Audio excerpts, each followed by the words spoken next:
നേരത്തെ ഒരു യൂട്യൂബ് പ്രേക്ഷകൻ സിൽവനസ് വി ആൻ്റണി പ്രേക്ഷകരാണെന്ന് പേരിൽ നിന്ന് വ്യക്തമല്ല. അപ്പോൾ എന്തായാലും കുഴപ്പമില്ല കേട്ടോ.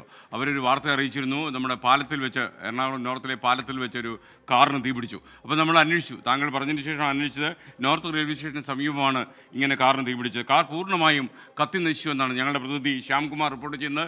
കാറിൽ നിന്ന് പുക ഉയരുന്നത് കണ്ട് അകത്തുണ്ടായിരുന്ന യാത്രക്കാർ എടുത്ത് പുറത്തിയാടി അവരിറങ്ങി ഓടി രക്ഷപ്പെട്ടു. അപ്പോൾ കൂടുതൽ വിശദാംശങ്ങളുമായി എസ് ശ്യാംകുമാർ കൊച്ചിയിൽ നിന്നും ടെലിഫോണിൽ ചേരുന്നു. ശ്യാം, എന്താണ് ശരിക്കും ഉണ്ടായത്? എന്താണ് ഉണ്ടായത് എന്നുള്ളത് ഫയർഫോഴ്സ് എത്തി പരിശോധിക്കാൻ തുടങ്ങുകയാണ്. കാർ പൂർണ്ണമായും കത്തി നശിച്ചു. അല്പസമയം മുമ്പാണ് എറണാകുളം നോർത്ത് മേൽപ്പാലത്തിലൂടെ സഞ്ചരിക്കുകയായിരുന്ന കാർ പെട്ടെന്ന് തീപിടിച്ചത്. അകത്തേക്ക് പുക വരുന്നത് കണ്ട് തന്നെ യാത്രക്കാർ കാറിൽ നിന്ന് ഇറങ്ങി പുറത്തേക്ക് മാറുകയായിരുന്നു. ഇതിന് തൊട്ടു പിന്നാലെ കാറിനെ പൂർണ്ണമായും അഗ്നി വിഴുങ്ങുകയും ചെയ്തു. ഏതായാലും നിലവിൽ അപകടമൊന്നും ഉണ്ടായിട്ടില്ല. ഫയർഫോഴ്സ് സ്ഥലത്ത് എത്തിയിട്ടുണ്ട്. തീ പൂർണ്ണമായും നിയന്ത്രിച്ച ശേഷം മാത്രമേ എന്താണ് സംഭവിച്ചതെന്ന് പരിശോധിക്കാൻ സാധിക്കുമെന്നാണ് പറയുന്നത്. പക്ഷേ കാറിലെ ഷോർട്ട് സർക്യൂട്ട് ആകാം അപകട കാരണമെന്ന പ്രാഥമികമായിട്ടുള്ള ഒരു വിവരവും ഫയർഫോഴ്സ് സംഘം പങ്കുവെക്കുന്നുണ്ട്. ഈ കാറിൽ ആരൊക്കെയായിരുന്നു യാത്ര ചെയ്തിരുന്നത്? എവിടുന്ന് വന്ന കാറാണ്? അങ്ങനെയുള്ള വിവരങ്ങൾ എന്തെങ്കിലും നമുക്ക് ലഭിച്ചോ? രണ്ടുപേരാണ് കാറിൽ ഉണ്ടായിരുന്നത് എന്നുള്ള ഒരു വിവരം ലഭിച്ചിട്ടുണ്ട്. കാറിനുള്ളിൽ ഉണ്ടായിരുന്നവരുടെ കൂടുതൽ വിവരങ്ങൾ ലഭിച്ചിട്ടില്ല. അവർ കാറിൽ നിന്ന് തീ പിടിക്കുന്ന കണ്ടപ്പോൾ തന്നെ എടുത്ത് പുറത്തേക്ക് മാറി എന്നാണ് പറയുന്നത്. നിലവിൽ അവരെ കുറിച്ചുള്ള കൂടുതൽ വിവരങ്ങൾ ലഭിച്ചിട്ടില്ല. അല്പസമയത്തിനകം തന്നെ ആ വിവരങ്ങൾ ഉൾപ്പെടെ നമുക്ക് പങ്കുവെക്കാൻ സാധിക്കും. ഏതായാലും കാറിനുള്ളിൽ ഉണ്ടായിരുന്ന ആളുകൾ സുരക്ഷിതരാണ്. അല്ല ശ്യാംകുമാർ, യഥാർത്ഥത്തിൽ ഈ സമയത്ത് തന്നെ പോലീസ് എത്താൻ കഴിഞ്ഞോ? അതുവഴി സഞ്ചരിച്ചിരിക്കുന്ന മറ്റാൾക്കാർക്ക്, മറ്റു വാഹനങ്ങൾക്കോ അങ്ങനെ എന്തെങ്കിലും പ്രശ്നങ്ങൾ ഉണ്ടായതായി വിവരമുണ്ടോ? വലിയ തിരക്കുള്ള നേരത്താണ് ഈ കാറ് പാലത്തിന് മുകളിൽ വെച്ച് കത്തിയത്. നോർത്ത് മേൽപ്പാലത്തിന് സമീപത്ത് വൈകുന്നേരത്തെ നേരത്ത് ഉണ്ടാകുന്ന ഒരു വലിയ തിരക്കുണ്ട്. മറ്റു വാഹനങ്ങൾക്കൊന്നും നിലവിൽ പ്രശ്നങ്ങൾ ഉണ്ടായിട്ടില്ല. തീ ഉയർന്നത് കണ്ട് തന്നെ വാഹനങ്ങൾ നിർത്തിയിരുന്നു. അതോടുകൂടി വലിയൊരു ഗതാഗത കുരുക്ക് ആ പ്രദേശത്തുണ്ടായി. പക്ഷേ മറ്റാർക്കും ഒരു അപകടവും നിലവിൽ സംഭവിച്ചിട്ടില്ല എന്നുള്ളതാണ് പ്രാഥമികമായി ലഭിക്കുന്ന വിവരം. ഏതായാലും നിലവിൽ എല്ലാവരും സുരക്ഷിതരാണ് എന്ന് തന്നെയാണ് ലഭിക്കുന്ന വിവരം. ശ്യാംകുമാർ, എന്തായാലും ഭാഗ്യം, അവിടെ അതിൽ സഞ്ചരിച്ച ആളുകൾക്കൊന്നും ഒരു പ്രശ്നം ഉണ്ടായില്ലല്ലോ. സാധാരണ പുക ഉയർന്ന് പെട്ടെന്ന് തീ പിടിച്ചു കഴിഞ്ഞാൽ കാറിൽ യാത്ര ചെയ്യുന്ന ആളുകൾക്ക് പരിക്കുകളൊക്കെ പറ്റാൻ സാധ്യതയുള്ളതായിരുന്നു. ഭാഗ്യത്തിന് അവരെല്ലാം രക്ഷപ്പെട്ടു.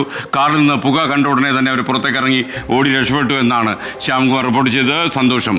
അപ്പോൾ ഇനിയിപ്പോൾ നമുക്ക് വയനാട്ടിൽ നിന്ന് ഒരു പ്രേക്ഷകൻ നമുക്കൊപ്പം ചേരുന്നു. മനു ആണ്. മനു നമസ്കാരം. പറഞ്ഞോളൂ മനു. നമസ്കാരം. ഞാൻ പറയുന്നത് വെച്ചാൽ നമ്മുടെ വയനാട്ടിലെ ഭൂരിഭാഗം വരുന്ന ആദിവാസി കുട്ടികൾക്ക്, കോളേജുകളിൽ പഠിക്കുന്ന ആദിവാസി കുട്ടികൾക്ക് ഈ ഗ്രാന്റ് നിലച്ചിട്ട് വർഷങ്ങളായി. അപ്പൊ നമ്മൾ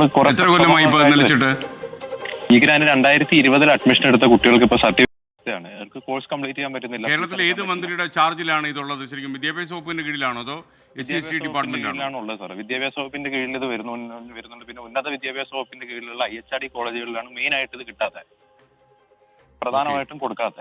അപ്പൊ താങ്കളൊരു കാര്യം ചെയ്യോ, ഈ രണ്ട് മന്ത്രിമാർക്കും ഒരു പരാതി അയക്കുക. ഈ നവകേരള സദസ്സിൽ ഹാജരായിട്ട് ഈ കാര്യം അവരുടെ ശ്രദ്ധയിൽപ്പെടുത്താമായിരുന്നല്ലോ. അല്ല, നമ്മള് നവകേരള സദസ്സുമായി ബന്ധപ്പെട്ട് ഹാജരായിട്ടുണ്ടായിരുന്നു. ഹാജരായ എന്നിട്ട് ഇത് പറയാൻ പറ്റിയില്ലേ? വെച്ച് നമ്മൾ ട്രാക്ക് ചെയ്ത് നോക്കുമ്പോൾ അവർ പറഞ്ഞു ജില്ലാ ഭരണകൂടത്തിലേക്ക് ട്രാൻസ്ഫർ ചെയ്തിട്ടുണ്ടെന്ന്. ഓക്കെ, അല്ല അങ്ങനെ സംഭവിച്ചിട്ടുണ്ടെന്ന് താങ്കൾക്കൊന്ന് ചെക്ക് ചെയ്യാമോ? അങ്ങനെ പരാതി വല്ലതും കൊടുക്കുന്നില്ല, അതിന്റെ ഒരു കോപ്പി നമുക്ക് കൂടി അയച്ചാൽ അധികൃതരുടെ ശ്രദ്ധയിൽപ്പെടുത്താൻ നമ്മളൊന്ന് ശ്രമിക്കാം. 24-ന്റെ ഒരു താല്പര്യം അതിലുണ്ടാകും. ഓക്കെ, എന്തായാലും താങ്കൾ വിളിച്ച സന്തോഷം. എന്തായാലും താങ്കൾ ഇത് വിടാതെ ഫോളോ ചെയ്യുക. നമുക്ക് നമ്മുടെ കാര്യം വേണ്ട. ഈ ഗ്രാന്റ് ലഭിക്കാൻ കുട്ടികൾ ഒരുപാട് ബുദ്ധിമുട്ടുണ്ടാകും. അപ്പോൾ അത് ജില്ലാ ഭരണ തലത്തിലാണെങ്കിൽ അവിടെ തീരുമാനിക്കട്ടെ. പക്ഷേ താങ്കൾ വിടാതെ പിന്തുടരണം എന്നാണ് നമുക്ക് പറയാനുള്ളത്. Okay, thank you.